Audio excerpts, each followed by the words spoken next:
Hello, everybody, and welcome to the HTML All the Things podcast, episode number 12, Bootcamp to Web Developer with David Lindahl. I'm your host, Matt Lawrence, and I'm joined again by my co-host, Mike Curran. What have you been up to this week, Mike?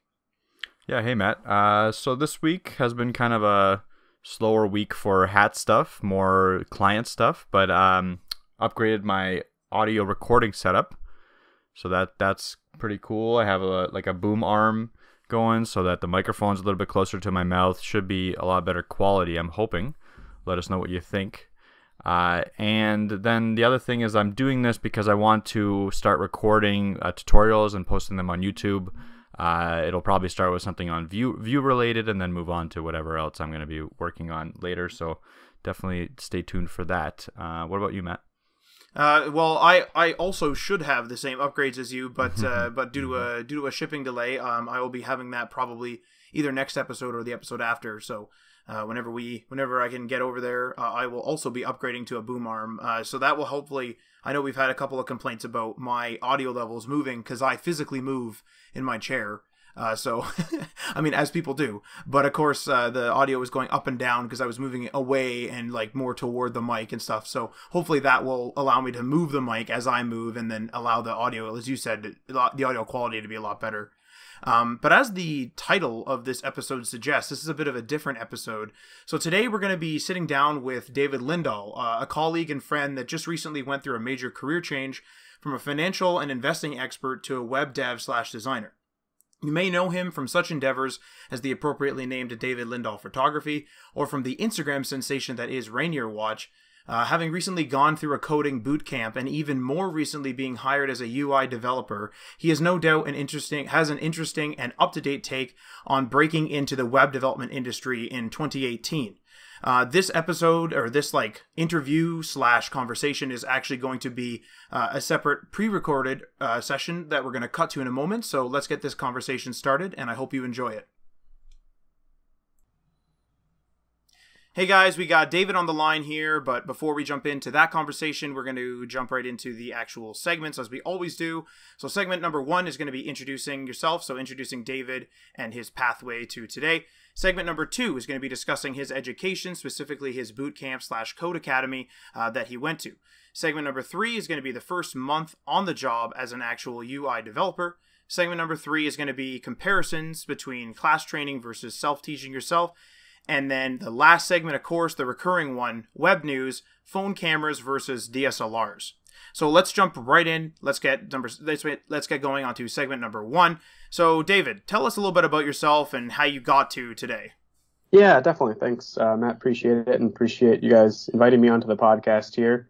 I've actually been listening to you guys since the beginning. I'm a few episodes behind, but I've definitely enjoyed all the content you guys are pushing out there, and I think that a lot of the people that listen to it would tend to agree, I think, with me. But yeah, starting with myself here. So I am a UI developer at a marketing agency here in Seattle, which is in the Pacific Northwest of the U.S., over in the top left corner. And we build marketing campaigns for really cool brands. We partner with companies like Microsoft and Amazon and Sony, and a few other big companies. And so my role specifically as a UI developer is to basically turn a lot of the really cool designs that we're working on for these brands into code. And as you mentioned, I am really a recent developer. I have only been coding for the last year or two and had pivoted my career from the world of financial services and economics and the stock market into this recent role of web developer. And it's been a really fun transition. I always have had kind of a mind for the creative and really enjoyed capturing beautiful things through photography. And so that had led me to the world of development because I was kind of turning those kind of design inclinations into visual things that I wanted to build. And so that naturally led to building brands and building kind of micro side projects. And of course, the best place to house those is online. And so years ago, I started dabbling around with coding, more so just kind of downloading HTML templates and playing around with them. And I didn't really know a div from a span, but had some fun just getting things online. And that really drew me in. And I just love putting things online. I love building projects. My wife would hate me, but I would probably never sleep or eat if I could, because I love getting things online. I love being a part of putting things together. And That's web development right there. yeah, exactly. That's really why I pivoted my career a year or two ago, and it just seemed like a natural fit. And I love my job. I love being able to talk about coding. I love, for instance, today we had a meeting where we talked about different design philosophies or different design strategies in coding websites. And I was just sitting there going, I get paid to talk about this stuff. And it's not all glory, of course. As you guys know, coding is a lot of sitting in front of a text editor and staring at text, which is magically transformed into websites and interactive experiences. So it can definitely be long days, but I'm just constantly in love with being able to put things online and being able to code things. So I guess that's kind of the long story of my history. I like to say I have this nice combination of a left side and a right side brain where I have creative and, stemming from those 10 years or so in photography as a freelance photographer and just a hobbyist. And then also the analytics and the problem solving that comes in handy really well with coding. And that stems from the background in financial services where I was an operations analyst and, anti-money laundering investigator, which is a pretty sexy title, but a lot of times it wasn't as fun as I'd like, and it wasn't as creative as I'd like. And that's ultimately what led me to being involved in this coding world. Would you say then that because you're sort of like into the creativity and that you prefer the front end development, or do you have any interest in doing more back end stuff in the future? Or on a scale of 1 to 10 out of how much interest I have in back end, I would say like -20. I love being able to touch things. I love being able to kind of control what people are interacting with. And one example would be, so we'll talk more about this probably coming up, but throughout the process of where I was interviewing and applying at different positions, there's one specific job that was a full stack developer job, and the coding challenge that they gave me, because in these interview processes, you have phone interviews and then you have coding challenges to complete to make sure that they know you can code. And one coding challenge that I had for a certain company was really sort of a back-end application. It was all in Node. There's no front end. And so I slaved away on that. It definitely kicked my butt. I did not enjoy it at all. And that was definitely a realization of, I need to focus a lot more in front end. And because that's just what I love. That's my nuts and bolts. And the next coding challenge I got was actually for the current job that I have now at Indigo Slate. And it was a really, really fun challenge where they gave us a video of a certain interaction, and we basically had to come up with our own interaction and code it just based on that content that they're giving us. And that was a total front end project, and I loved it. I ate it up. So absolutely, front end is my jams. I love the design of things. I love reading design articles, and I actually am sort of a wannabe designer. And we'll see if I eventually transition to the world of UX and design. That kind of is something that's in the back of my mind as it's near and dear to me. But right now I definitely want to focus on building a foundation in front end development and getting into the code. That's definitely it's interesting that you bring that up, because it's definitely one of the things that we're kind of challenged with. It's like none of us, Mike and I are more so technical, especially with our educational backgrounds. But it's sort of like, we're running a small business, so you kind of have to wear all the hats. And then I kind of do most of the UI, UX, like design and that type of stuff, just because like I'm doing the front end, so it makes sense, right? Like I can kind of like make the UI something that I know I can build, quickly or whatever because I'm usually the guy who also, like, for the small business side anyway, quotes the time frames for people. So like I don't want to make a UI that's, super extravagant and then doesn't fit the customer's goals.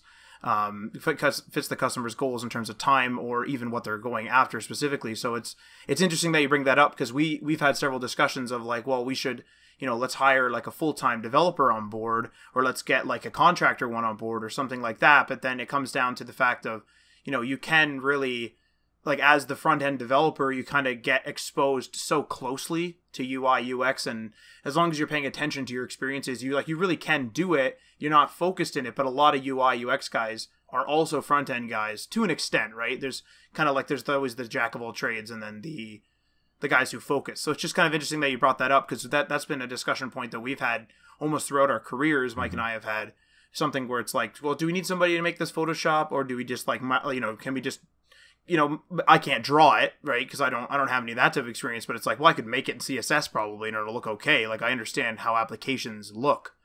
So that's that's sort of one of the conversations. So would you say that you have any skill in like Photoshop or anything like that, or you just, or like how would you design a site if you go to design it from scratch, like today, kind of thing? Yeah, so I've actually I have experience in in Adobe and in Photoshop and those sorts of things, more for photography than design. So what I would do today is, and I've actually done this for clients on the side because I do freelance development for typically more small businesses in the area here.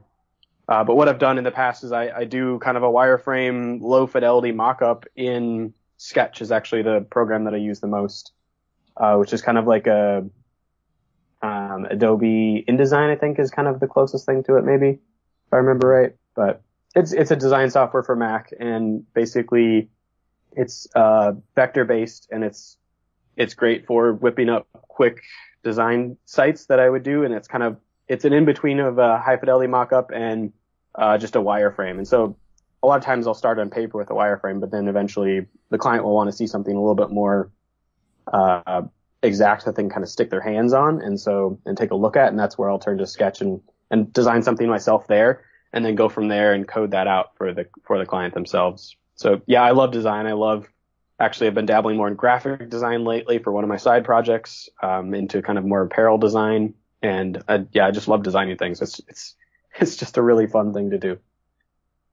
And you kind of have experience with that too, right? Because I can't remember that you said you hired it out, or you drew a lot of the stuff up for your Rainier watch project. You kind of have like stickers and that type of thing. You did some of those yourself, right?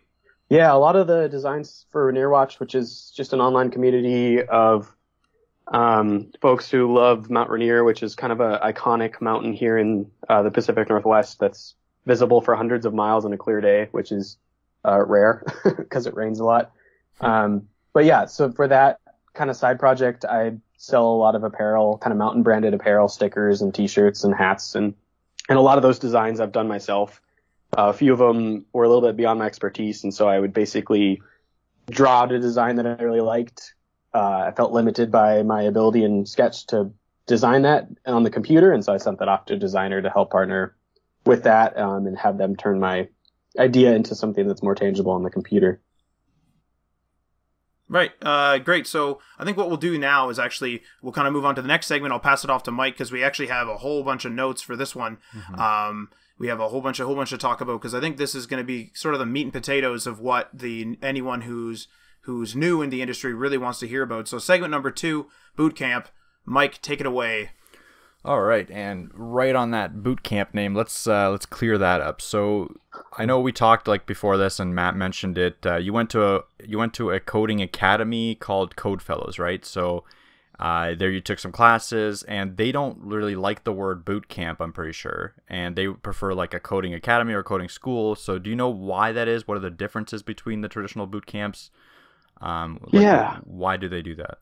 Yeah, I know. So basically, to kind of step back a little bit and give an introduction for the folks that don't know, I did, like you mentioned, I did kind of attend this coding school called Code Fellows, because I had learned a little bit, like I was mentioning earlier. I dabbled in code, but I hadn't stepped into the deep end, and so I really wanted to accelerate my learning process and learn a lot more faster.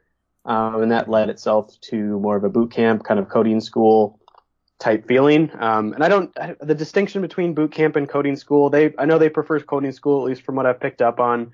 I mean, it's kind of hard to say. It's probably a pretty razor thin line. I think that they focus a lot more on kind of what's being used in the modern workplace and kind of what's relevant for students now. And in addition to kind of just teaching us the skills and the languages and teaching us Node and JavaScript and all like the latest JavaScript, as well as kind of a modern framework or two and CSS and that sort of thing. They really wanted us to be in a environment that taught us how to be in a job as well. So we had a lot of projects that simulated the agile work environment. Had a few projects where we would work on a team collaboratively with other developers, because you can definitely code on your own. You can definitely learn to code on your own. Everyone's learning style is a little bit different. I learned the easiest by doing, and that's one of the reasons why I decided to go to coding school rather than just teach myself. And so, yeah, so the environment they provided was really focused on that collaborative learning experience together, and that helped to simulate what a person would be going through typically in a coding job out in the real world, unless they're kind of doing the solo freelance route. And so I think they did a really good job of helping us learn what we would be doing in the real world, as well as make it highly applicable to the modern trends in the workplace. For instance, the JavaScript framework we learned was React, which tends to be, I think Stack Overflow would confirm this, but I think it's the most popular JavaScript framework right now. And we learned that on top of a class or two of just core vanilla JavaScript, because that's super important. I wouldn't recommend anyone jump into a framework without being able to really understand the nuts and bolts of what's behind it. Like, you guys, from what I've heard in the episodes, you guys are very strong in that, and that lends itself to very easily switching to the flavor of the week with frameworks. There's, as you know, there's hundreds of JavaScript ones out there. I think there's even a website that says how many days it's been since a JavaScript framework popped up. I haven't seen that, but I'm assuming it's always 0. Yeah, it's very low. You don't even have to code anything, just leave 0 there. Yeah, I don't think the number goes up very high. Yeah. Oh, excuse me. So yeah, I think that kind of answered your question. Yeah, no, I think that makes sense. But I think, like, how long was it? How long was the Code Fellows? Yeah, good question. So it was actually 20 weeks of classes. I entered at the 200 level and finished at the 400 level, which there's a 100 level as well, but I kind of tested out of that. So from 200, there's a 200 class, a 300 class, and a 400 class. And the whole course itself from 200 to 400 is about 20 weeks with some breaks in there between classes, which was good, because that experience, I blogged about it a little bit on my Medium account, but that experience was essentially like drinking from a fire hose. It was probably the most mentally challenging thing I've ever done. And I mean, I've always been fairly dedicated to studious activities. Like, I graduated from college in 3.5 years while working part-time with a bachelor's in economics and a minor in Spanish. And that just everything condensed, learning how to code, learning how to struggle through whiteboarding and data structures and algorithms, and a lot of that stuff in 20 weeks was quite intense. And I don't think I was prepared for how hard it was and how mentally taxing it would be, because I was spending probably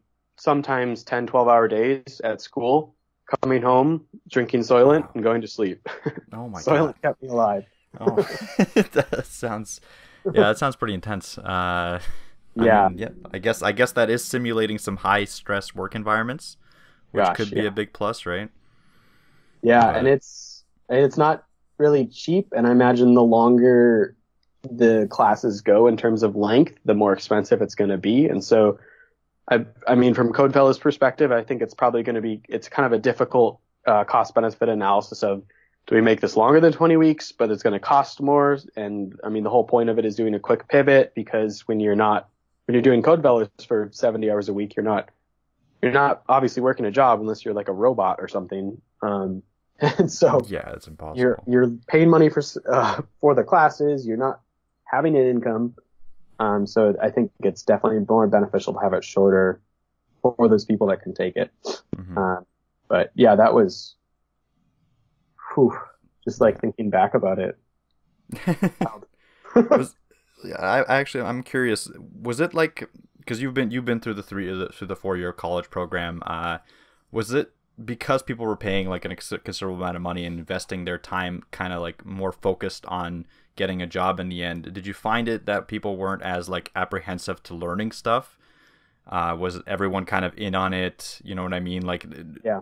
Or did people like, still fail out and weren't able to handle it? There was definitely, I would say, kind of the dropout rate was excuse me, most of my classes were around 20 people, and we lost probably 1 to 3. Okay. So maybe like a 10 to 20% kind of dropout rate. And what was cool, I think, and this was a lot different than university, what was really cool is I think everyone kind of had this collaborative come together experience and really band together and beat the code sort of thing. You're all new to it. You're all learning. No one really knows what they're doing besides a few people that were coding in a different language before that and decided to do a boot camp to kind of pivot into JavaScript and web development. But for the most part, everyone had this collective kind of spirit together of like, hey, let's all stay late. Let's get this together. Let's take this on. I feel like there's kind of a word for that, but I can't, it's not coming to my tip of my tongue, but that was cool. And I think that was a lot different than university where things are a lot more slower paced for the most part. And, it was more serious because it was definitely like we need to learn this so we can get a job when we graduate, because that's like serious business. Exactly. And like if you're investing your time and your money like that, right? Like you think that people would be very invested in it, and that makes sense. Exactly. Yeah, they definitely were. That was what was, I thought, really cool, was just how focused everyone was on like, we need to learn this stuff and let's get a job. And I still am in touch with some people from code school and from Code Fellows, and it just, you bond a lot with those people, which was pretty cool, because I mean, you're spending so much time together. 70 hours a week, damn. Yeah. Sometimes, not always. I don't want to oversell it in that regard, but it was intense. Yeah. So that leads, I guess, to my next question, which would be, would you recommend the coding academy route or a bootcamp route for developers starting in the industry? Yeah, that's a tough question. Yeah. And I want to be honest with people because, and I know, like, I remember listening to podcasts about this exact thing when I was at Code Fellows on my commute, and before Code Fellows and after Code Fellows and that sort of thing. And it is a hard question. Everyone's different. I think if you would have asked me a month ago, before I got my job 2 months ago, I would have said, well, we could probably talk about it, but I was very discouraged at that point, 5 months, 6 months into a job search. And I would have said no. Right now, grass is always greener kind of thing. I have a job as a developer. I absolutely love it. It's just phenomenal. And I would say probably the one tricky thing is here that, I mean, I'm in Seattle, which is basically more or less similar to SF, where it's highly attractive for tech companies. Amazon's here, Microsoft's here, ton of startups are here. I've heard it's the hardest market in the country, in the USA, to get a job as a developer, especially as a new developer, because I didn't have like a formal developer job, front-end developer job or full stack job. I technically was self-employed. I was doing websites on the side for clients and taking that freelance route while I was searching for jobs. But it was an extremely competitive job market here in Seattle. I've heard that it's a lot different from a Code Fellow grad or two that's gone to different cities.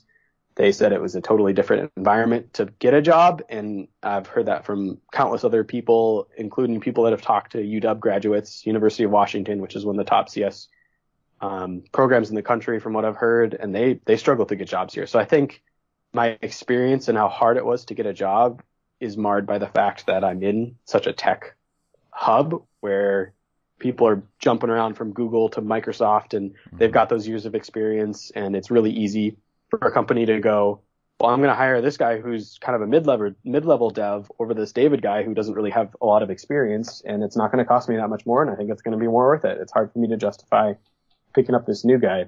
To answer the question, more than likely, if a coding school fits your learning style and it fits your life, where you can say, hey, family and friends, I'm going to be unavailable, literally so I read about this before I did the boot camp. I didn't believe it, but you should literally tell your friends and family, I'm going to be basically unavailable for the next, 4 months or 5 months or whatever it is. And even if I go to your hangout on the weekend, which I did a few times, my brain's going to be completely fried. and don't try and ask me anything harder than simple mathematics.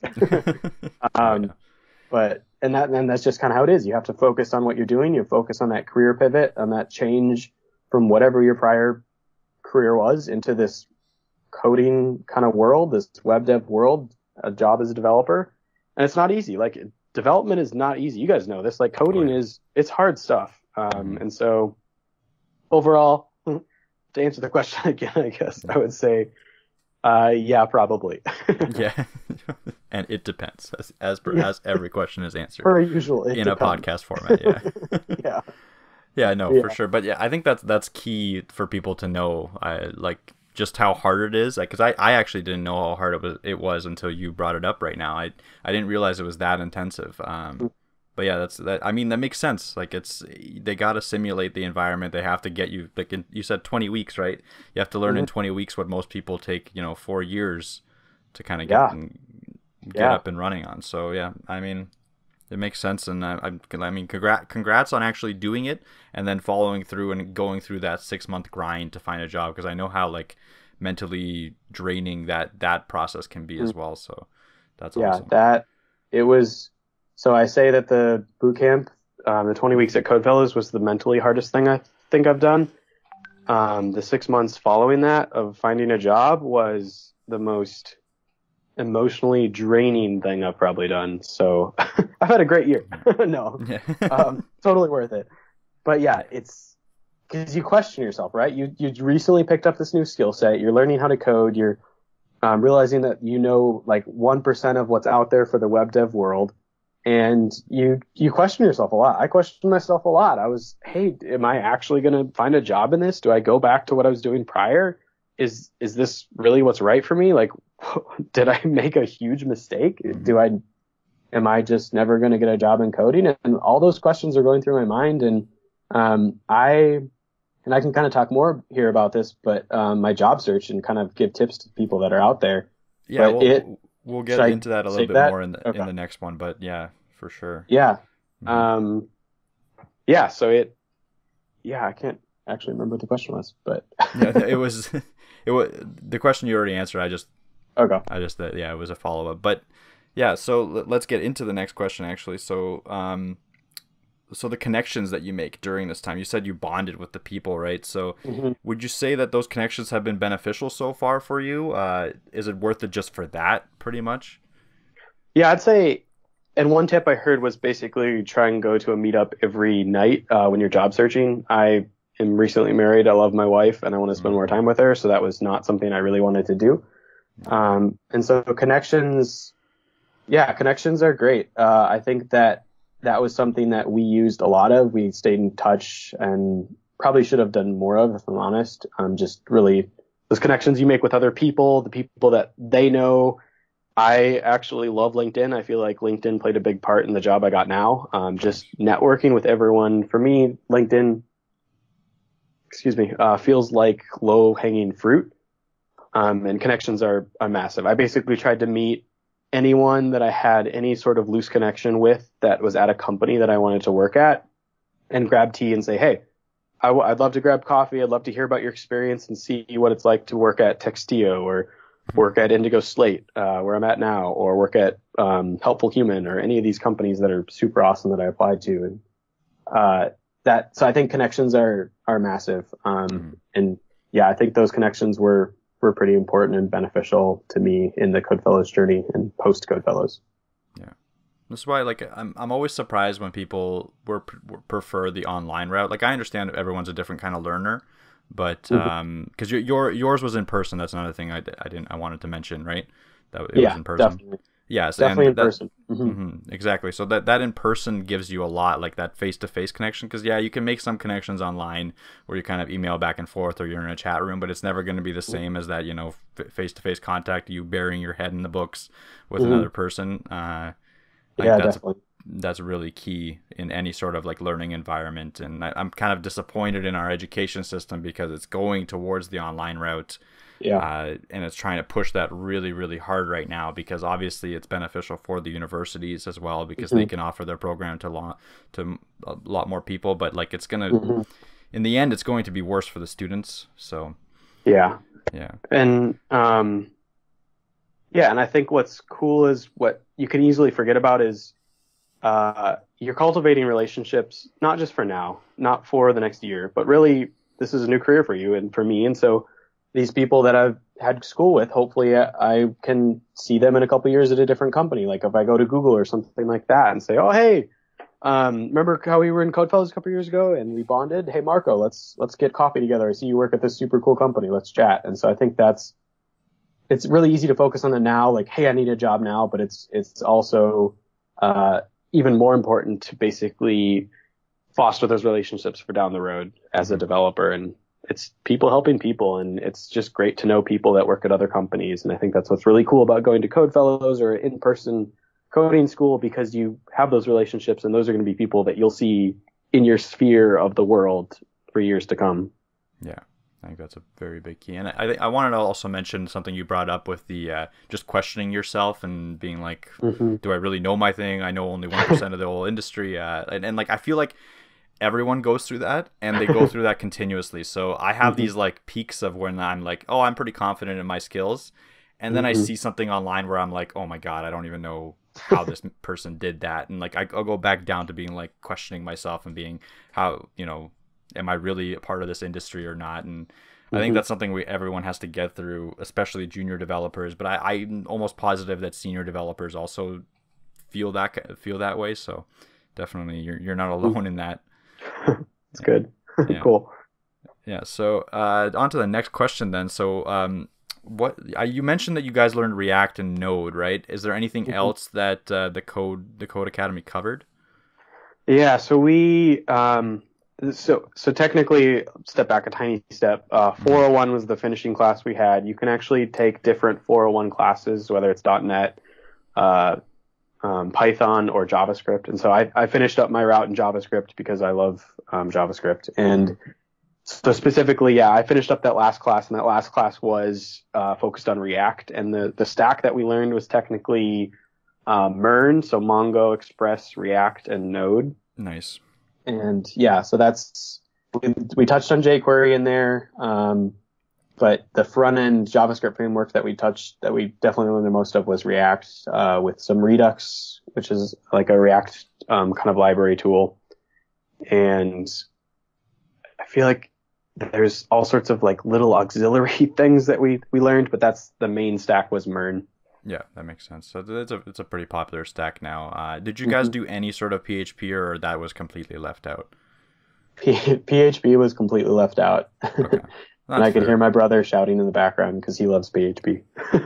Yeah, I mean, like like we had an episode like a little while back where we talked about how PHP is still like the major force in the industry, but like the newer companies, maybe smaller startups, are more into looking at the MERN kind of stack, the stack that you learned. But like if you go in and you try to like go work for an older company, you'll see that like 90% of their code base is still in PHP, and it's still pretty viable. But yeah, definitely.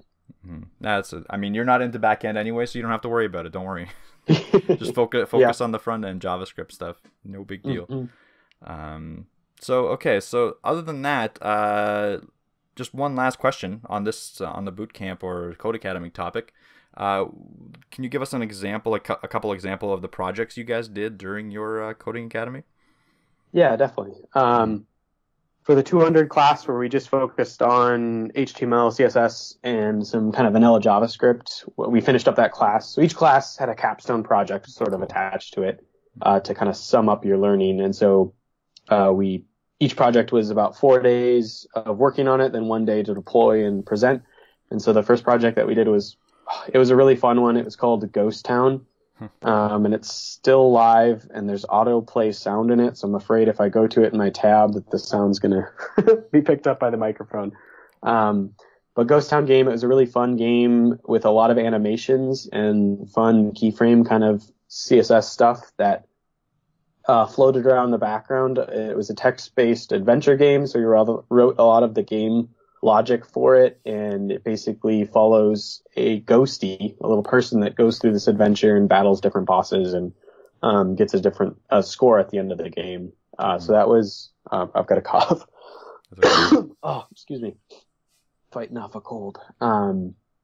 that was one project that we built. And then the last other project that I really liked, that I'll mention just for the sake of time, was our 401 project. It was, we bit off more than we could chew for this one. We decided to tackle machine learning. And so we built a project that, had a neural net running client side, and Oh, wow. a user would pick a wave file, and it would analyze the wave file, like the actual, like an audio file, in a wave format. So it has these waves to it, to how the sound comes out. It's hard to kind of convey that without visuals, but the user would pick a different wave file and then send it into the neural net. So it would train the neural net based on this wave file. And then you could keep training the neural net, and the neural net would output a new wave file that's longer, that would sound similar to the original part of the wave file, because it basically took the wave file, analyzed it for patterns, and then spit out a new file based on those patterns that extended the clip. Oh. And it was a really fun project. Learned a ton. Learned also what we can't do in 4 days. Yeah, that's machine learning is a tough one. Oh gosh, yeah, we dialed back quite a bit on that. But yeah. I basically, that was a full stack app, which was really fun, and I spearheaded the branding and the design and the front end work for that one. To be honest, didn't really touch a lot of the back end stuff, because I knew I was solely focused on front end stuff, and that's where I wanted a job. And I'm glad I focused on that, because I'm a front end dev now, not a back end. Yeah, that makes sense. That's awesome. It's good that you knew right away too, like, or pretty much right away, right? Like, as soon as you got into like the back end stuff, you're like, nope, not for me. Yeah, yeah. It's like, yeah, I think I'll take a pass on this one. I'll get back to my CSS. Yeah. Yeah. So that's it for the bootcamp section. Matt, do you have any comments? Do you want to add any, like, smaller questions or anything? I was going to say, I was going to almost interrupt with that neural network thing. I was going to ask what the heck you guys are trying to do.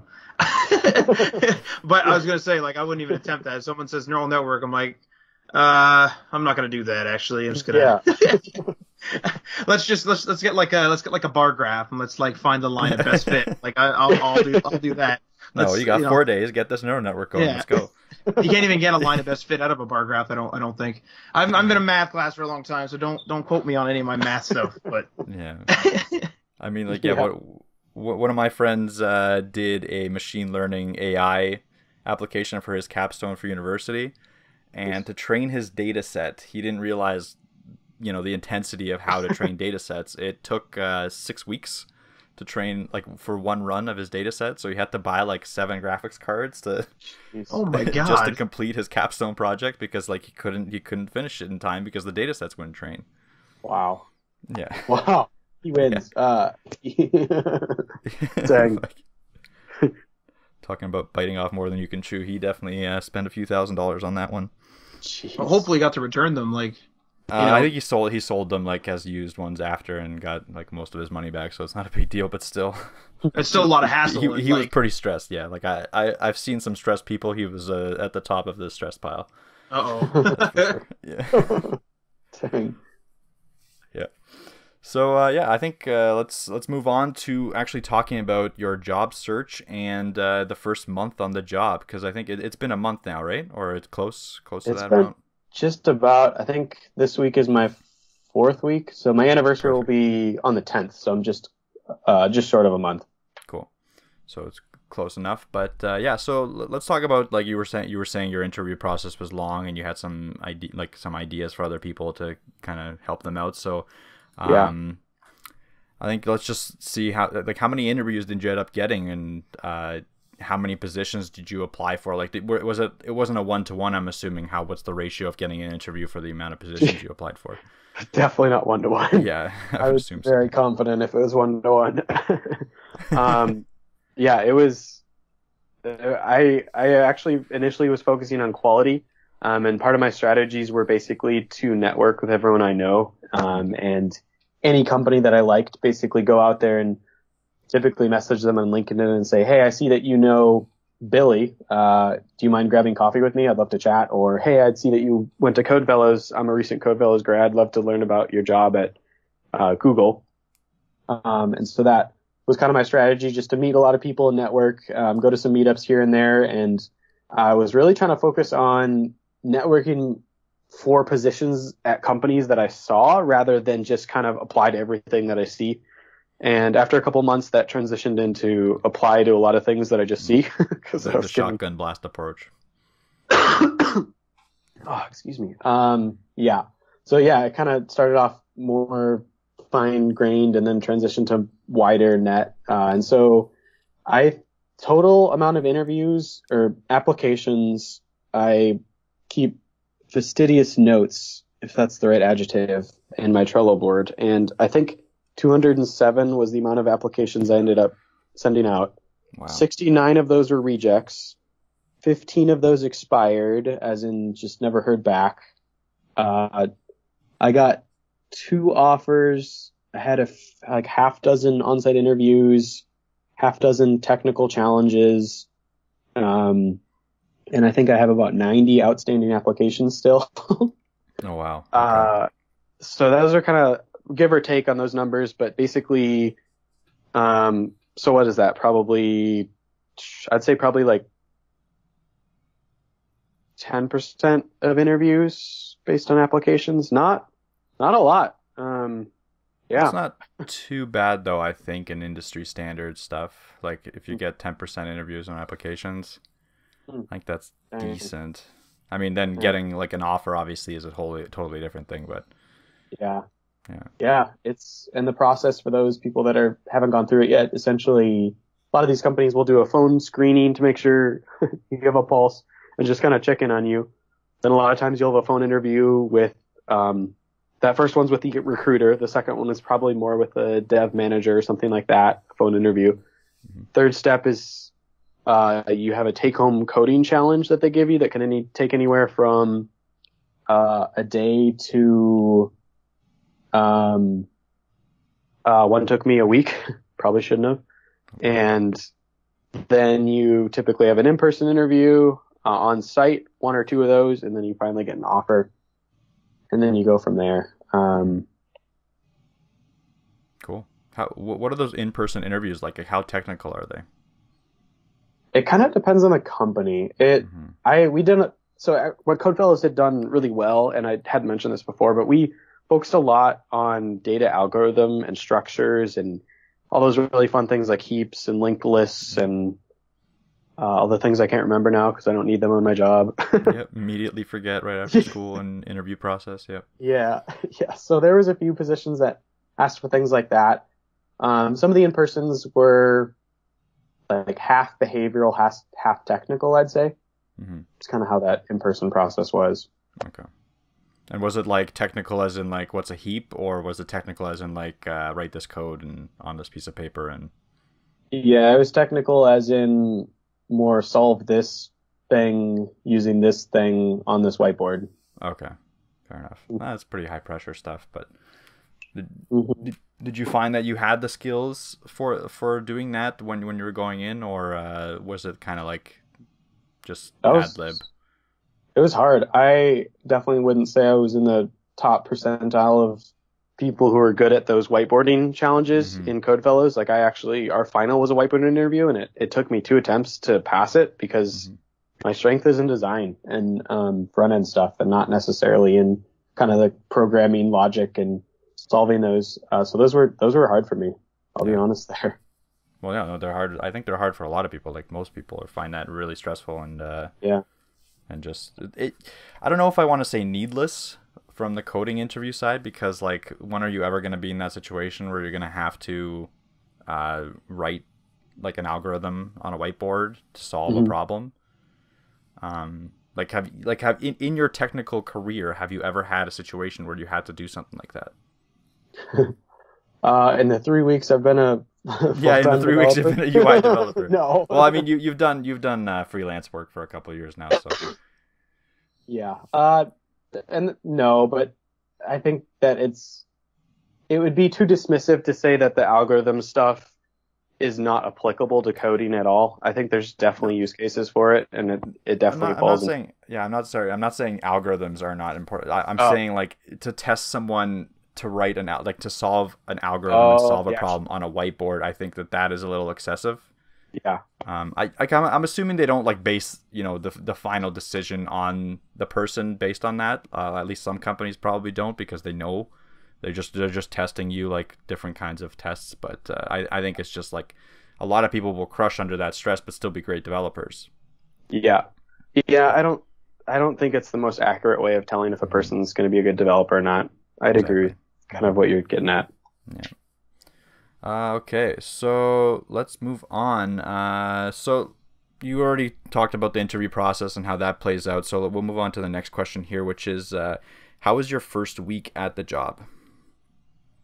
It was, I feel very fortunate. My first week was easier than other people, from what I've heard, talking to other people. We're an agency, so we really can be super busy if you have a full-time project for a client, or not so busy if you're between things. And so I was lucky enough to not have a full-time project dumped on me right away. Awesome. And so I'd say first week was, besides fighting with Windows, because we're a Windows shop, I only developed in a Mac environment. And so takes a lot of getting used to. I've used Windows before professionally for jobs in the past, but it's a whole different ballgame, I think, when you're used to coding in a certain environment and having to get used to a different one. And we weren't able to use Linux, just the Linux subsystem. So, but otherwise, first week was great. Like I love my company. It's a great place. Yeah. Yeah. So it took you pretty much a week to get used to a Windows subsystem, like the Windows system in general. Yeah. That's understandable. It took me about a week to get used to the Mac system when I had to start coding on a Mac. So. Yeah, it's definitely not totally used to it now. It's still a bit of a challenge. I still haven't got my bash aliases to work, but yeah. Yeah, that's understandable. So first week, that sounds pretty cool. And let's get into the next one. I get you've only been there for 3 weeks, but have you started applying the skills that you learned in schooling, like in your coding academy, to the work that you're doing on a daily basis? Yeah, like a lot of what we learned is applicable and important. I mean, I wouldn't know how to code with that very well at all without Codefellows, and so I'd say that pretty much all the courses were helpful in where I'm at now, and I'm learning from people all around me. And I think the most important thing that someone can learn from a coding school like that is just how to think like a coder and think programmatically and know how to learn. And I think that's what's really important. Yeah, exactly. Know how to learn. I feel like that's all of schooling. Like a lot of people complain about like, I have a bad teacher and stuff like that. But I'm like, well, you know what? That's real life. Like, you're gonna have a bad boss. Like, you gotta learn how to deal with that kind of stuff. And I mean, I complained about it at first too, but then you kind of like have this realization as you're going through it that especially if you work at the same time as you're going to school and you deal with these people, and you're like, wow, this is really like relatable. Like, I have a bad teacher, now I know how to deal with like them, and I deal with like a bad boss. Like, it's it's definitely relatable kind of stuff in school. So yeah, it's an interesting perspective on your end on like you can you can directly apply the knowledge that you learned I guess 6 months ago right to your job, which is cool. Yeah, it's fun. It's just it feels unreal kind of in a certain way. That's awesome. And then so how challenging has it been? Like, it's fun, but I'm sure it's kind of like it's still pretty difficult, or has it been kind of like an easy go, an easy ramp up for you? It's been an easier ramp up, and it's still a challenge. Like, there's some hard stuff. I was trying to troubleshoot and dive into some docs today for a certain thing that we were trying to fix, and that's still hard. I'd say once I get hit with a full-time project, my full-time project right now is on hold. Once I get hit with a full-time project, things are going to change quite a bit, and it's going to be a lot more intense, as I've seen from other people that are kind of full in the deep end of a deadline. Okay. But yeah, it's tricky stuff. Yeah, I know. I mean, it's probably going to get trickier and easier as you go along. Yeah. So definitely wish you the best there. I'm glad that we caught you in like a little bit of a lull too, because I'm assuming if you got hit by a full-time project, you probably wouldn't have time to do this podcast. So thank you to your job for not giving you that yet. But hopefully you get it soon. Mm-hmm. Yeah, so I mean, like you, with your limited experience, I don't want to go too deep into your job yet. So Matt, do you have Mm-hmm. any other questions that you want to ask about the interview process or the job? Yeah, so specifically, kind of one of the things that I thought was interesting when you guys were talking was the whiteboard interviews. So I was just curious, like I mean, coming from I've done like a bunch of IT interviews, and it's not so much like a whiteboard interview in that you have to like write something out, but I've had a few employers be like, okay, we have this type of problem, or we have this type of objective with our server system, computer system, network, whatever the job's related to. Give me a high level of like what you would do. Would you put global policy objects here? Would you what type of like printers would you do? Would you have a print server, et cetera, et cetera, et cetera? So just kind of curious, there is like, are you, when you do those interviews, is it more, and I assume it would be, is it more high level? Or like, are you writing pseudocode, or are you actually writing, like, they come to you and be like, okay, write this in React on this board with this marker? Like, how does that, like, I'm more curious, like, what's the intricacies of that? Mm-hmm. Yeah, that's a good question. Generally, what it looks like is they give you a problem of, hey, solve this specific, so write write an algorithm that does this, this, and this using whatever language you want, typically. They don't care what language you use or what tool you use. And so generally what you do is you kind of talk through the problem with them, talk about any edge cases, and then go to pseudocode it out, and then go to actual code just in probably vanilla JavaScript is what I typically use. And then that's kind of what it looks like. It is kind of, it's more exact than just high level overview kind of chatter about it. It's generally like solve this specific situation and write it out. Yeah. Interesting. I'm just surprised that they make it like, now I can kind of like I was thinking when you guys said it's high pressure, I was like, well, the problem solving is probably high pressure, and I just kind of assumed that it wouldn't be so exact. But the fact that it's exact, kind of, it's a good point I think that Mike made, where like a lot of people are going to crack under pressure there, because some guys need to like think it through, and then they need to like sit there for a couple minutes. It looks like they're doing nothing, but really they're just working through the problem in their head, and then they go. And like, I mean, I could see myself forgetting basic syntax, like starting to like panic while I was like trying to like write this out exactly. Whereas like pseudocode is a little more acceptable. But even then, if you don't get like the basics of the problem, then I could see it being a serious problem. Mm-hmm. Yeah, what we were told is that, like, don't worry about actual syntax if you miss a div or something like that. It's more that they're testing your problem-solving ability. And the other tricky thing is, and we worked through this, we did whiteboarding every day in the 400 level. And so one thing that we had to learn how to do, which was pretty hard, was to talk out loud and explain your process of what you're doing while you're writing it on the whiteboard.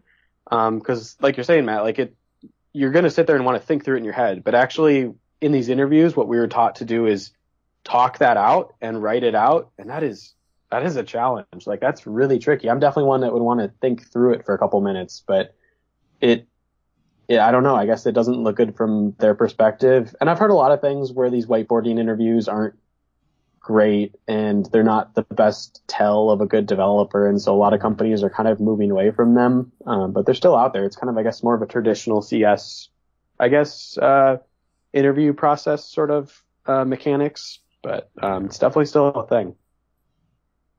Yeah. The closest thing I can think of, actually, and Mike might be able to attest to this, is when we were in Mohawk, Mike, when we worked through PLC, because like PLC is very visual coding almost. So for PLCs are, for people who don't know, are basically the more or less, as a really high level, the computers that control heavy equipment. So something like a line, like on a conveyor belt, like a line in like a factory. So the computer system that would control that whole thing.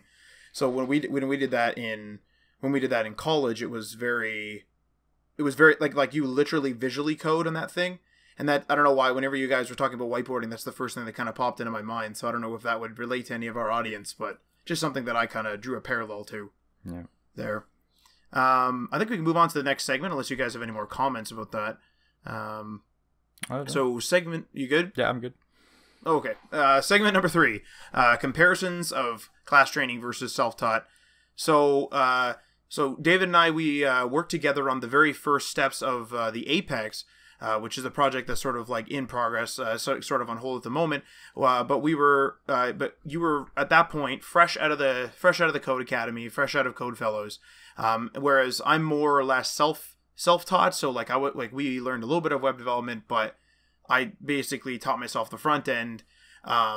So, we got to work in, that was kind of an interesting thing where it's like, 2 different coding styles or 2 different like learning styles, I guess. And it's more or less fresh in both of our minds. So kind of do some comparisons maybe. So what do you think about, class training versus the self-taught mentality? What are the pros and cons that you can kind of see from, that time that we worked together, getting the teaser up? Mm-hmm. Yeah, it was good. It was good to dive into that right away. And it was, one thing I was really looking forward to after I finished Code Fellows was being able to build my own things that I wanted to build. And that was the first thing that I was focused on building. And I feel like I probably fall into the hipster dev kind of camp where there's a lot of cool tools out there and I really like using cool tools. And so I remember for that project, we had used Gatsby JS, which is built in React. It's a static website builder, as well as Tailwind CSS, which is a really cool utility-based framework it's not really like Bootcamp or anything like that. It's not a UI kit, but it's very low level and allows you to customize and build your own components quickly.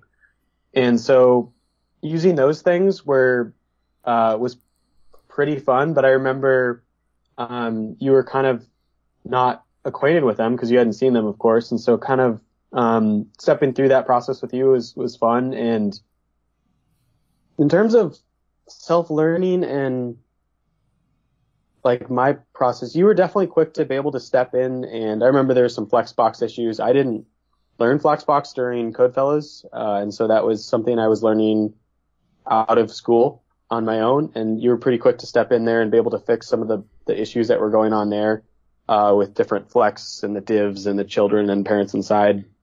Right. The Flex boxes. But, I don't know how well I can answer that question. Besides, it was kind of just interesting to see the difference. And I don't know if I really noticed that much of a difference. I think it's like, I guess it would come down to how the person's self-taught. Like if they like claimed they were self-teaching, but they were like reading a single article a day of like a textbook or something, and then they just like never really put it in practice. I guess like, cause it really depends on the quality, right? It's like code camps, if we assume they're all similar and they're all good, or code academies in your case, if we assume they're all good and they're all balanced and they all like teach the people the right way, well, somebody who's self-teaching could self-teach poorly. I'm not saying I'm an expert in self-teaching, but, I can see what you mean. Cause it's like, cause I was totally lost. Like you're like, oh, fire this up. And I was like, I don't know what you're talking about, man. Like I was just gonna open up like a text file and start like go like in Notepad++, and I was just gonna start writing, and you're like, oh, I have this like server set up and I have all these like tools and we have to compile it before we put it up, and I was like, okay, here we go, like so definitely like compliments there, which is good, I think, right? Like it's like different people in a workplace, like on a team. Yeah, there's definitely pros and cons to each. I don't know if I like fully remember every detail about that time or can fully speak to the pros and cons of each, but I think they're both valuable skill sets. And I think that like you're really strong in the fundamentals, which is huge. And I think that a lot of times in this modern world where people are going to boot camps and schools to kind of pick up coding really fast, I think there can be a too big of focus on learning React without learning like JavaScript, vanilla JavaScript. And so I think that it's very important to walk before you can run. I would say that's like most definitely, because like, I mean, slightly off topic, but we're jumping into Vue.js now, as we've discussed on the show a few times, and it's like I could see if somebody was really new and they decided, oh, I'm going to self teach myself this like Vue.js, they might think that JavaScript is just all component based. You know what I mean? Like they could have that disconnect, and then they could go to like something else, another framework of some kind, whatever there are, because there's so many, as we already said, and they could be totally lost. Whereas I tried to like at least get the fundamentals, but which is a good point actually. Semi like not to a fault, but like it's like you having all that stuff set up, it kind of like kicked me in the ass a bit, and like I started learning Vue.js, and like I started using, I mean, you don't use Bootstrap from what I remember, but I started using Bootstrap more because I was like, oh, I really should probably verse myself in these tools, because if we get pulled in on a project where I have to work with somebody, you know, they're going to be using all this stuff, and I can't be like, yo, how do I turn this on? Like, all the time. So it's something that, like, you know, it kind of was like, okay, I have this good fundamentals, but like, it's good that you had the, like the modern, I guess, like the modern approach there. So it's like because like for me, it's like I just kept honing my fundamental skills. I wasn't like advancing, and not because I didn't want to. It's just, it's not something, I don't look up every single day, what should I be advancing on? I just kind of go like, oh, I'm weak with classes, I'll do this, or I'm weak with, I don't know, I'm weak with nav bars, I'll work on that. You know what I mean? So it's like you're furthering yourself, but not, I wasn't like jumping ship to like learn new things. So I would say that's one pro of kind of having a team of two types of people kind of thing. For the next question, actually, so how much have you had to self-teach yourself after working on projects outside of your schooling? So I think you've already mentioned in the show, and you mentioned during the time we were working on the Apex, you know, Flexbox was something that you had to learn through. So like how much did you have to self-teach yourself after leaving Codefellows? Yeah, there's a decent amount, I'd say. Like, Codefellows, they know they can't cover everything. They know there's going to be things you're going to learn on your own.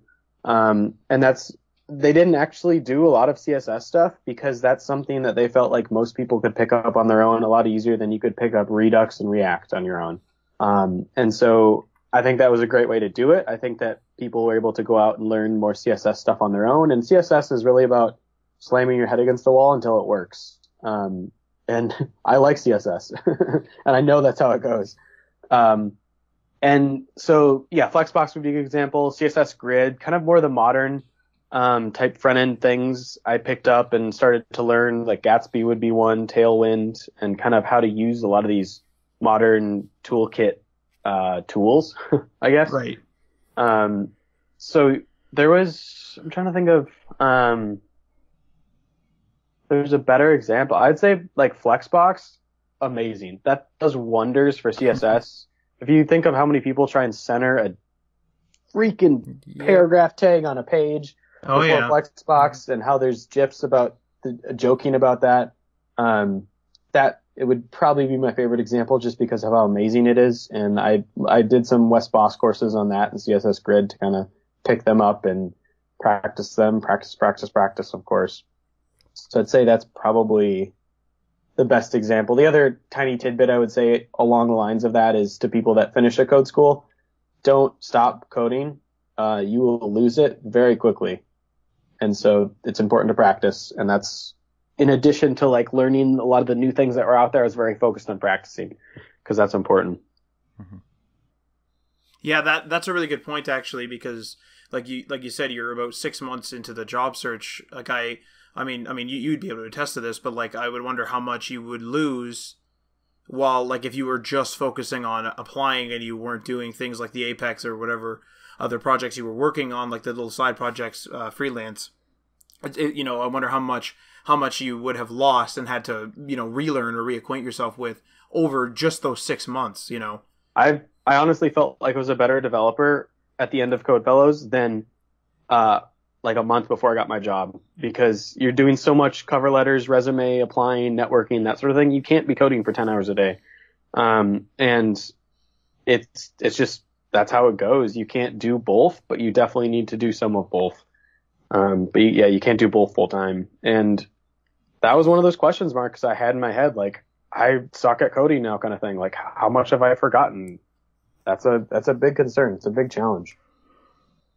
And I think it's important to say too, like what you're saying, because I bet you there's a lot of people that are, you know, possibly entering the job search now, or, you know, they're in something like a coding school, boot camp, whatever, and like they're going to feel the same way. So it's kind of important to say, you know, like a lot of guys will try to like gussy it up and won't say like, oh, I had this like downtime. It's important to say like, hey, you know, I kind of felt like I wasn't going to be a good developer and then ended up landing a job, which is like the ultimate confidence booster, right? So So just definitely something to keep in mind for any developers that are on the job search right now or will be entering that. That's a really good point you made there, for sure.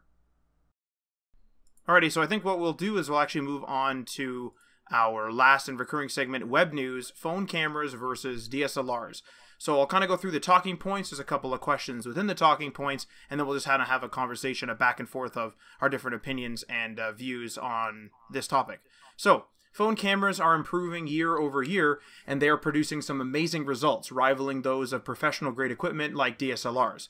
So one question is, are DSLRs going to be priced or generally forced out of the market due to these improvements?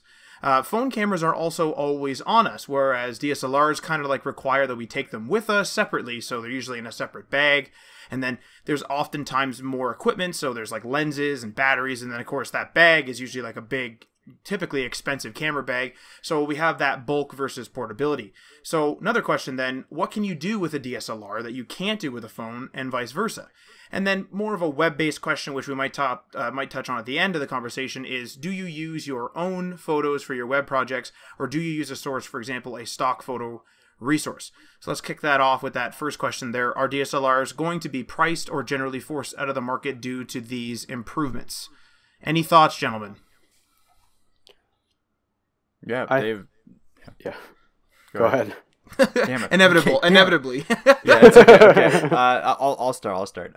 So, like recently, I actually read an article, and I wanted to bring this up, and I didn't beforehand, but I think it said something like DSLRs have gone down in like sales over the past 5 years or so. Something by like 80%, and I'll bring it up a little bit later once you guys are in conversation, and I'll confirm. But so I think that answers your question right there, Matt. So like, I'm not promoting one or the other, but I think that it is directly affecting DSLRs, just because of the convenience, in my opinion. Like if I'm gonna go out somewhere, especially if I'm gonna go out like just like on the town or something, go to Toronto or go somewhere like I don't want to be lugging around a massive camera with me, even though I have one. I'd rather just take a phone, especially because now the cameras are taking really good pictures. Right. So, I don't know. Mm-hmm.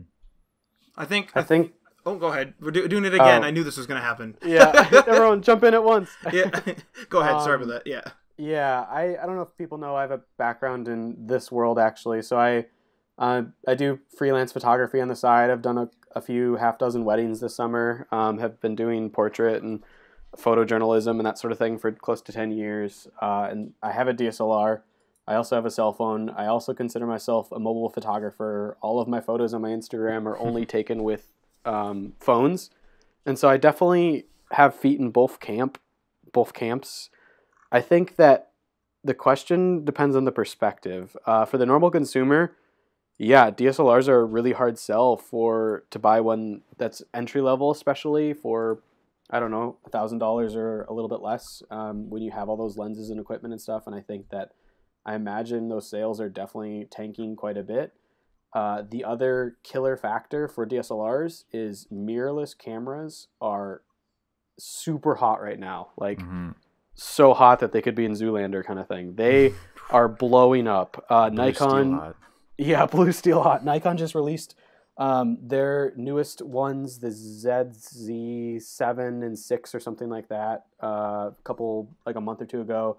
Sony has been taking the world by storm with their mirrorless DSLR or mirrorless professional grade cameras. And so, DSLRs on the entry level are definitely being consumed by phones, and the point and shoot market's completely gone. I feel like that's basically nothing due to phone cameras being so impressive, and they're phenomenal. Like, I actually have a lens for my phone, as well as a few different cases that I can mount my Rode mic on and my wide angle lens on my phone and use it kind of as a stabilizer when shooting video. Wow. So yeah, DSLRs, I feel like they're near death. Like, it's kind of sad because every time, so I use my phone for photography a ton and video and stuff. But every time I pick up my DSLR and look at the photos from it, if you know what you're doing with a DSLR, there's no comparison. Yeah, it's super nice to have a point and shoot out of the pocket, super fast, super easy. It's great. Even some of the fake portrait mode's pretty good as long as you're not looking at it larger than like an iPad size screen.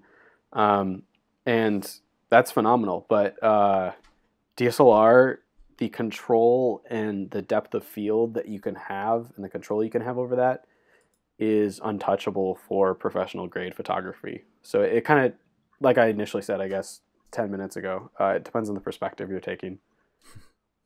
What would you say about then? You were talking about like the depth of field and stuff. What would you say? I mean, it's a very Gen 1, but there was the S9 has the variable aperture on its main shooter. Would you say that, because that was kind of one of the things, right, where phones started getting better, and then phones started getting a manual mode, and like as a result of them getting better, but it was like aperture was never there, and aperture can be used to like manipulate the depth of field, and also like allow more light in or less light in or like what have you, right? So so now that phones, I mean, maybe this is the end of the road for variable aperture on a phone, but now that it seems like they could potentially get like a more variable aperture, like I mean, I think the Samsung one's only like it's, I don't remember the exact f-stops, it's between but there's two of them. There's just two of them, whereas like on a DSLR, especially if you buy like a really high-end one, there's like a whole spectrum. Do you think that maybe we're going to start seeing that on phones, and then we'll really start seeing an overtaking of even maybe mid-tier DSLRs? No. No. I think that's a super cool feature on phones to have that variable aperture, and I had used a Huawei P9 and P10 a couple of years ago, and I think were one of the first to debut. They were doing it digitally, a variable aperture, but it was really cool. You could control the depth of field from, I think it was like f.9, which is really shallow depth of field, up to f22, and that was really fun to be able to play with that on a phone. It doesn't really look that great on a larger scale, like more than just browsing Instagram. I don't feel like there's a lot of viability in using an aperture like that on the tiny sensor that's in a phone. So the apertures, there's like 1,000 components that go into a really good photograph, basically, from a DSLR. There's a lot of little details, like the glass that you have in front of what's capturing the image has to be really good. Some of my lenses cost anywhere from $800 to $1,500. Holy God. A good lens that a professional wedding photographer will use will be anywhere from $1,500 to $3,000 generally. And so good glass is really expensive. And those lenses don't really go down in value like other things do in life because it's really good glass. It just doesn't degrade and it stays strong over time. And so like I'm shooting with a lens for weddings that's 20 years old and it's still pretty much as good as new kind of thing. For the most part, when you have really good glass on your lenses, it's fantastic. It allows you to capture really good images. The other huge deciding factor that I would say gives DSLR the edge is sensors. Sensors are getting a lot better in phones. That's basically kind of like what's capturing the image, I think, if I can describe that accurately. But you have these little tiny sensors in phones compared to DSLRs. And I feel like, if I'm wrong, someone please tell me on Twitter or something like that, because I could totally be wrong. But from what I understand, these things are very much lacking in phones. And a lot of the really cool phone things that are happening in phones, and I love phone photography, HDR is phenomenal. The dynamic range that you're getting basically from the darks to the lights in your phone when you're capturing an image is fantastic. I have the original Pixel XL. Oh, yeah. And some of those shots where it's like, I'm looking at this landscape where it's really dark on one side and really bright clouds on the other. That's a really hard image to capture for a sensor unless you have a really good dynamic range. And phones are getting really good dynamic range, and they're doing a lot of kind of little neat tricks to help map out those tones so it's more balanced. But that's something that is never, I feel like, in a phone-sized that's going to be a really hard thing to manufacture that's going to match mid-level DSLRs. I think that possibly entry-level DSLRs, because that's kind of more amateur photogrish, those are definitely going to go downhill in terms of sales. And mirrorless will probably overtake those because mirrorless is at a price point that's way lower than DSLR. But to answer the question about mid-level, I feel like granted, the sales will go down a little bit as people turn to more to phones and that sort of thing. But I don't think that a phone is ever going to compare to a DSLR if you're looking at an image that's larger than just on Instagram. Because on an Instagram size screen, like on a phone, it's kind of hard to tell sometimes. It's true. I actually have something to input to that. So there's phones coming out now with like not 2 cameras on the back, but like 4 cameras and 5 cameras on the back. Like they're very niche level right now and very experimental. But I think they're trying to tackle what you're saying is the sensors. So what they're going to be doing is they're going to be taking in 5 sensors and doing digital processing and putting it into one.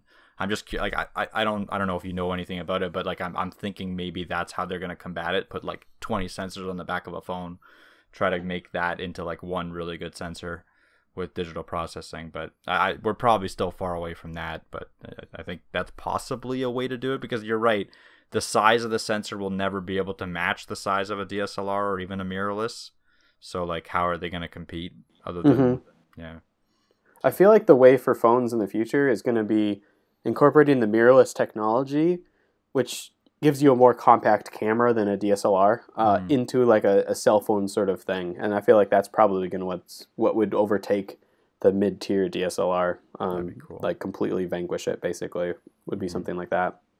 Do you think that there's any merit in, so there's well, I mean, this is years ago now, so it's probably been surpassed, but there was the Windows Phone, the Nokia 1020.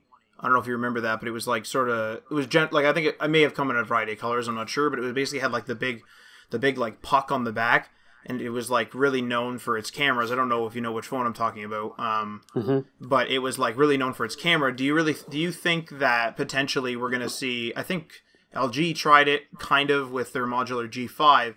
Do you think that we're possibly going to see these, I guess it would be the actual camera manufacturers, bring out like a case that would click into your phone that would give you, let's say, mirrorless because it's still smaller, but then like you'd be able to like attach a proper lens but use the computing power of the phone? Do you think that potentially could be where low end comes in? Because one thing I would see low end coming in, regardless of whether you're using a phone or not, is if you're like, hey, I wouldn't mind trying out a DSLR. I don't want to jump to $900 or something ridiculous. I'll get a used older one. Well, or not like a used lesser one, like a used beginner one. But if those are getting priced out of the market and they disappear, it's like, okay, I have to start a mid tier. And for a beginner, that's a big step. So do you maybe see something like that happening? Yeah, I mean, the whole question mark of will a modular phone actually be sold nowadays, I think is unfortunately probably not going to happen because those Moto phones really flopped from what I understand in terms of sales. I think it's a really cool concept and really cool idea. And I do think that would be a great way to incorporate the mirrorless technology onto a phone. And at that point, you're almost just like taking a mirrorless camera, attaching it onto a phone and like transferring the file over. It seems like that's because you'd basically be using everything from the mirrorless camera, right? Like you wouldn't even have. That's true.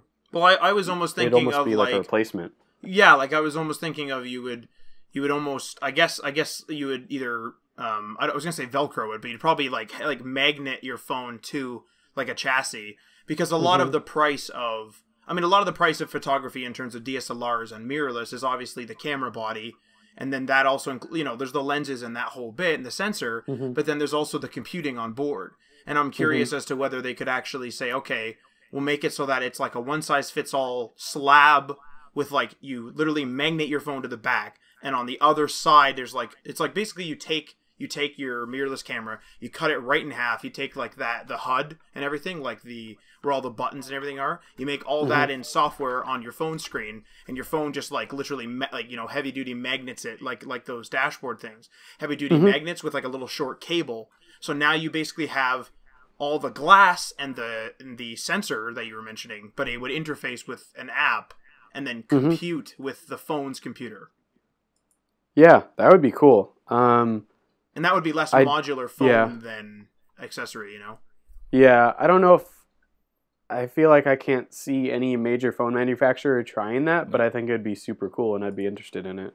So I'm going to link something in the in the call. You guys can check it out. So like you were mentioning with the Moto phones, they actually did this with a Moto phone. Whoa, Hasselblad. Yeah, they used a Hasselblad on the back of a Moto phone. Whoa. But the issue was that they used the sensor on the phone for the actual like image capturing. Ooh, that sounds like the opposite. But I believe they did do it with mirrors. But it didn't work out too well. The reviews weren't the greatest. Dang, if I had known about that, I would have been tempted to get a Moto Z. Yeah, I mean, if it worked out really well, I was actually considering it because like that, this is the ultimate thing, right? Like this is what we're talking about right now as a concept, and it actually exists. Yeah, this is exactly what I was thinking. I know, and that's why I figured I'd bring it up. But unfortunately, other than the fact that you get that optical zoom, it's not. It's 10 times optical zoom. I don't think it worked out too well for quality wise. Yeah. There was one other company, a major camera manufacturer like Hasselblad, that had sort of a phone mount that you could mount a really nice lens. And it's going to drive me crazy because I can't remember who exactly it was. But maybe one of the listeners out there can chime in once the episode goes live. But there was someone that released something. Who did that been? Dang, I can't remember. But I use Moment. There's a company called Moment. It's shopmoment.com. I use their lenses on my phones, and I love them. They're super high quality. They're not cheap. They're like $100 a lens. Oh, wow. And they mount onto your case, but it is like high quality glass. You get a really clear, sharp image, and they're cool. They're actually a local startup here in Seattle. I could see that being pretty awesome with the Pixel phones, considering I'm pretty sure they're still number one, I believe, in mobile cameras. Like I know the iPhone 10 XS is getting some really good reviews for their cameras, but so far all the reviewers that I've watched are like, yes, this camera's amazing, but the Pixel, you can't match it. So. Yeah, the Pixel 2 still is top of the heap from what I've heard. Yeah, so it's definitely interesting to see. And it's all pretty much digital processing, right? Because the sensor they're using isn't anything outstanding. Yeah, I don't know exactly what the sensor is, but yeah, you're right. It is pretty much their smart processing. I wonder how far smart processing can get. I wonder if we can get to that level with just smart processing of being that DSLR quality. I know we're not there yet, and we're still far away from it. Just based on even my very, very tiny experience with photography. Like today, Matt was over actually, and there was a hawk that landed in the backyard, and I took out my phone, and I took a picture, but it's not going to get anything. But then I got my zoom lens and my DSLR, my Canon DSLR, and I got some really nice pictures. There's no way a phone could ever do that at this point. But I wonder if in the future it's possible that eventually digital processing will get there. Yeah, it's hard to say. Yeah. Would that rely on? I remember, so on my S8 Plus, I noticed a feature in the camera. I don't know if it was added later or whether I just noticed it on a whim, but it I could actually save RAW on my which I didn't think a phone could do, and I think they're DNG files on a Samsung, and I'm curious with that digital processing then. How much is a RAW file from a Canon DSLR, let's say, a better RAW file than a DNG? Is there more information because of the sensor? Or could digital processing quote unquote, fix the RAW file enough? Or maybe it's the same level of RAW file across two, and then the image gets produced by the algorithm, essentially. That's a good question, I think, maybe. I wonder how many people would notice if their wedding was shot on a Pixel. There's actually, I feel like I've seen this before. There's photographers out there that will do weddings only on their phones and stuff. Wow. And photography is all about capturing the moment and having really well composition, and having really good light is just the most important thing for photography. And so you can get away for the most part if you do that and you're professional, you know what you're doing. There's something to be said. An image captured from a DSLR, even if it's RAW versus an image from a Pixel, even if it's RAW, the DSLR is just going to be a lot more of a refined image. It's going to have a lot more dynamic range. The depth of field is going to be a lot more cleaner. And depth of field that's just a huge advantage still for DSLRs. And the HDR is pretty solid in the Pixel. Like, it does a really good job of smoothing out the kind of the different tones that are in a shot. But the DSLRs are just, there's something to be said when it's just capturing more of it, regardless of the processing power that the Pixel has. What exactly do you think dynamic range relies on the most? Is it that sensor that sensor difference between the two, or is it more the lens? Like, what's the main factor that would cause a DSLR to have better dynamic range over a smartphone? I'm not super sure on that, but I think it has to do with a little bit of everything. I think it has to do with the lens, the sensor itself, and kind of the other factors that go into like an image. Okay. Because I'm just trying to like envision exactly like what, because like, you know, they're working on every piece clearly with the now variable aperture. So I'm just curious as to what they could do, miniaturize it so much, and then have the algorithm fix it. It's pretty interesting. Like I also kind of wonder whether sometimes you can get a better shot with your DSLR because you're using manual, like physical controls, physical buttons, and so you have feedback on your hand, so you can, you know, more quickly, like Mike was saying with the Hawk. I mean, you gotta go quick because the thing might move, and so you know, it's a lot easier for you to, like, with one finger zoom in and with the other finger focus. Whereas like on a phone, you're like flipping through these menus and it's clunky, and you're like clicking through things and you're bumping the wrong button, and then you mess up your settings, and then it's like a whole thing that you're doing, which is why it's more or less a point and shoot for most.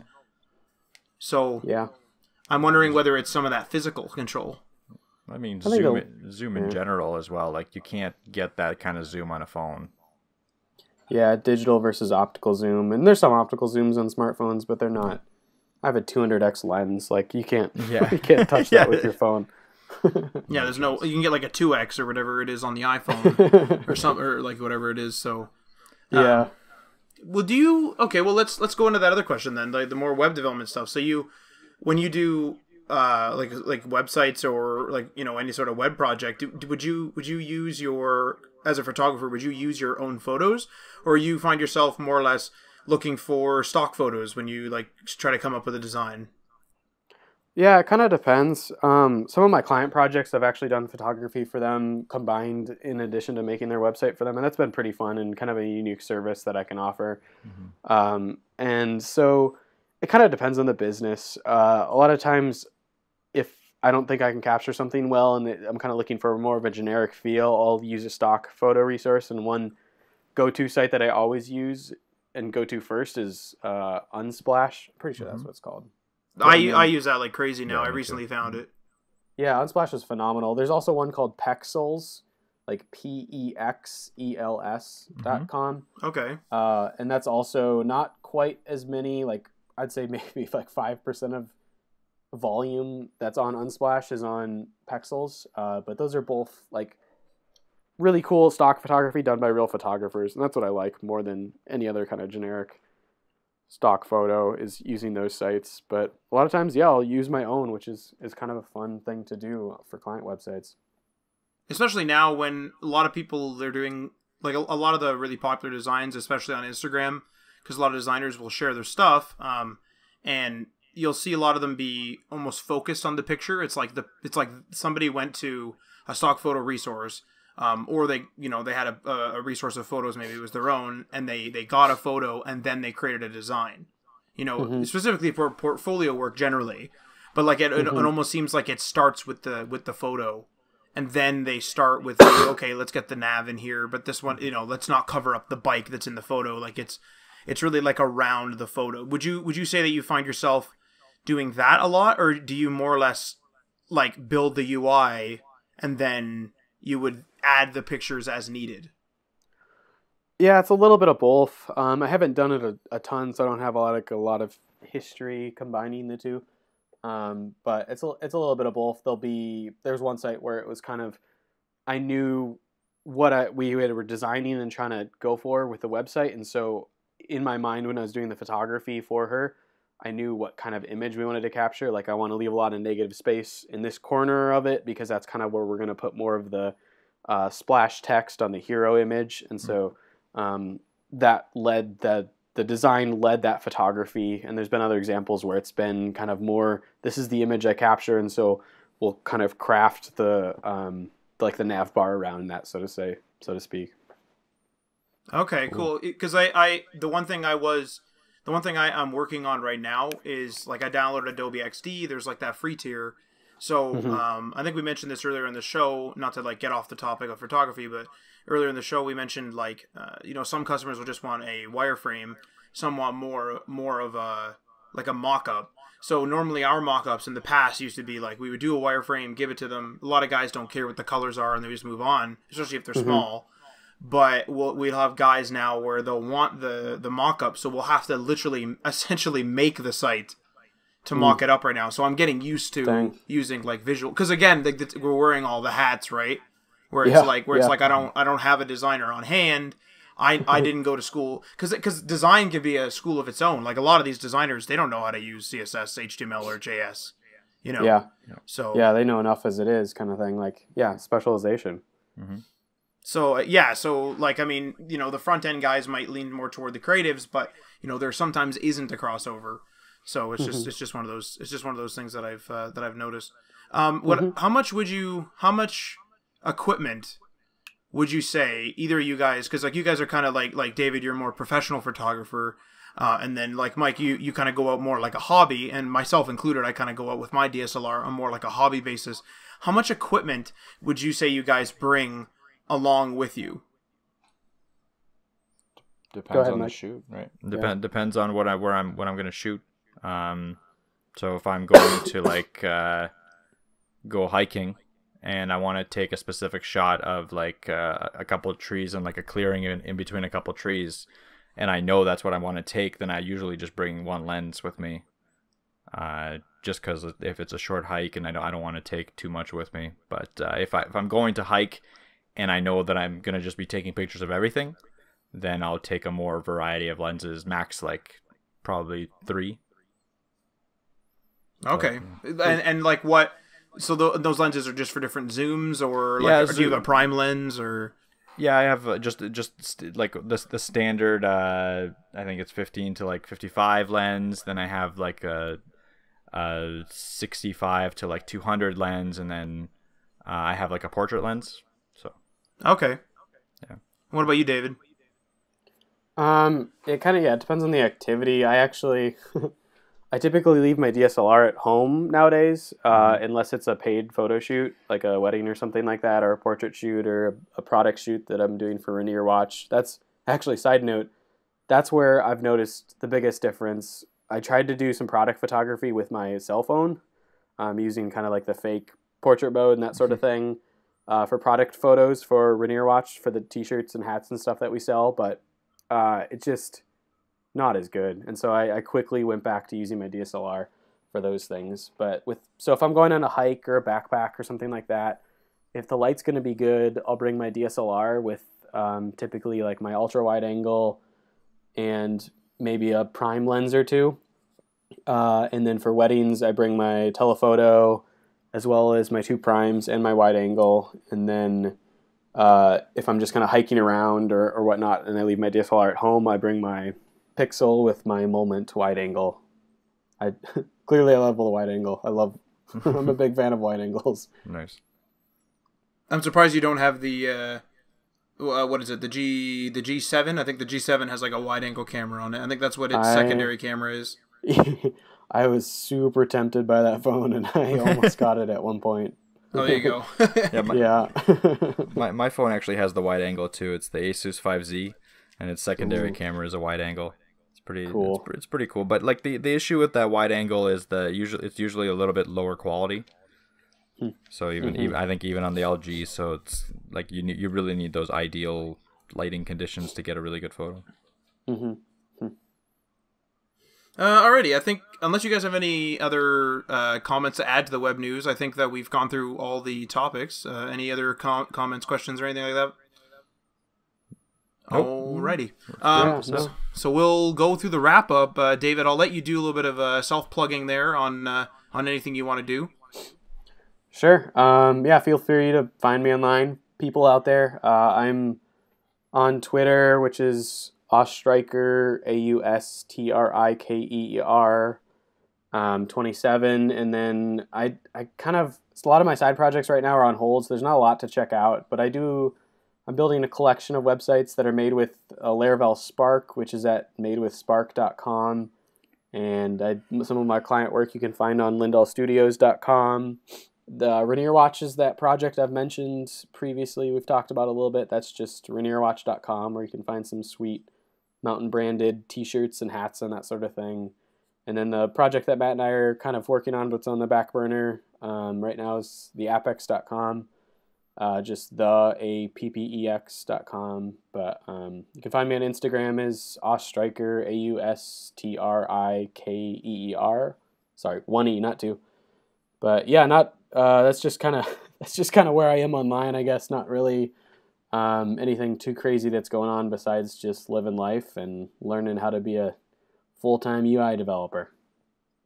Great, and so I'll be putting links to all that stuff in the show notes, so you guys don't have to remember the spelling. You can just find it right there in the show notes. Yeah, I just figured it'd be easier because we do the same thing. Yeah.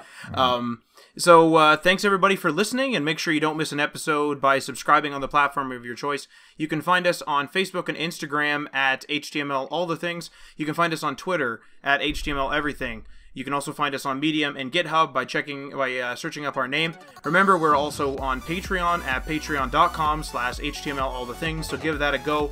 Feel free to comment or review on the platform you're listening to this on, and we are signing off. Adios.